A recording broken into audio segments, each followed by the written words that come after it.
CJ.com. Hey guys, this is Clint Jeff from CJ.com, and today we're going to talk about our first impressions of the amazing Nokia N900. Alright, so first impressions, I don't even know where to start. Let's start with hardware, I guess. The screen is huge, it's beautiful, it's very, very sensitive, pretty amazing for a resistive touchscreen. I'm really liking it. The keyboard is pretty good. It's not as great as the N97 in my opinion, and there's not enough space here, so it's a little cramped, but otherwise there's decent feedback. The keys are also a little bit raised, so it's pretty good.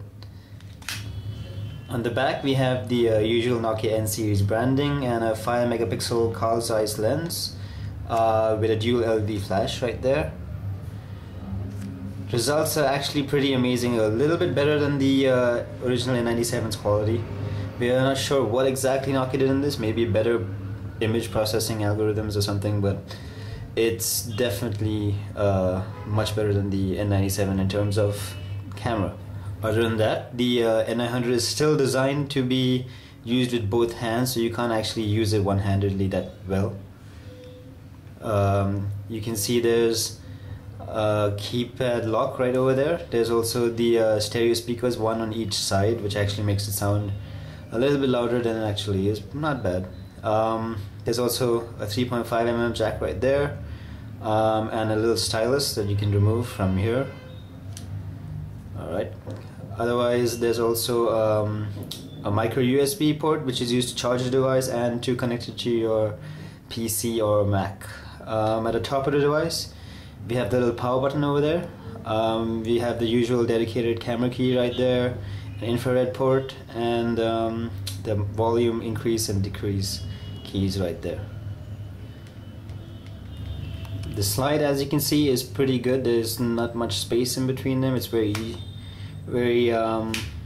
snappy. It isn't spring oriented like the ones on the N97, but it is pretty strong.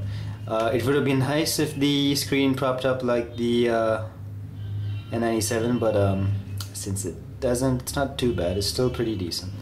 Alright, software wise, the N900 is amazing. The MIMO is just blew my mind. I'm serious. As you can see, you can have up to 5 home screens. You can customize them according to how you like, with widgets and shortcuts to all sorts of things. The MIMO UI, I thought it might take long to get used to, but I actually got used to it in another yeah. There's kinetic scrolling implemented, lots of special effects here and there.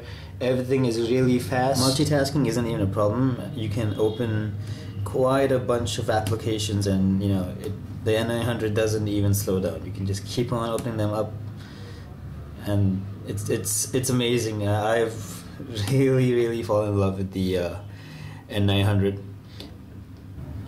People aren't kidding when they say the N900 is basically a computer with a phone attached to it, because seriously, this thing can do almost anything, you know. Even the web browser is seriously great. It could load any website we threw at it with no slowdowns whatsoever. It can play Flash content, YouTube videos, whatever you want. It's seriously impressive. In fact, the only two things with a gun to our head that we don't like about the N900 is probably the battery life is not that great. We had our usual battery test yesterday, and the N900 just barely made it to the afternoon with a full battery before it went out. Otherwise, it's pretty amazing. For what it can do, it is pretty amazing. And another thing we didn't like is basically the screen, as you can see, gets dirty really fast, but still really minor things compared to the awesomeness of the N900 basically. So yeah, from a first impressions point of view, consider us incredibly amazed at the N900. I am going to love using this device for the next couple of weeks. We'll have a review up on CJ.com shortly. Check it out, let us know any questions. Do comment on the blog and let me know.